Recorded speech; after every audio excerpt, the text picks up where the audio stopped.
এই ফোনটাতে 1 চাপলে 1 বলে, 2 চাপলে 2 বলে, 3 চাপলে 3 বলে এবং 4 চাপলে 4 বলে। অর্থাৎ আপনি এই ফোনে যে কোনো একটা বাটন চাপ দেওয়ার সঙ্গে সঙ্গে কিন্তু আপনার ফোন থেকে একটা ভয়েস বের হয়, 1 2 এরকম একটা ভয়েস বের হয়।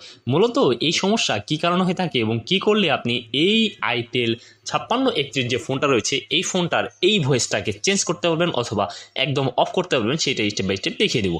এই জন্য আপনার হাতে ফোনের প্রথমে এক্সট্রা নামে যে অপশনটা রয়েছে সেই এক্সট্রা নামে অপশনটাকে খুঁজে বের করতে হবে। এক্সট্রা নামে অপশনটাকে খুঁজে পাওয়ার পর আপনি সেই এক্সট্রাতে ওকেতে ক্লিক করে দিবেন।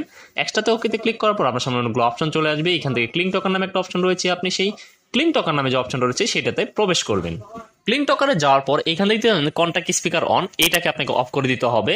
এটাকে অফ করার পর এখানে নিচে দেখতে পারবেন ডায়ালের কে স্পিকার, এটাকে আপনাকে অফ করে দিতে হবে। আমি প্রথমে আমার ডায়ালের কন্ট্যাক্ট স্পিকারটাকে অফ করে দিলাম, তারপর ডায়ালের কে স্পিকার এটাকে অফ করে দিব, ইনকামিং কল এইটাকেও অফ করে দিব, টাইম পার হওয়ার স্পিকার এটাকে অফ করে দিব।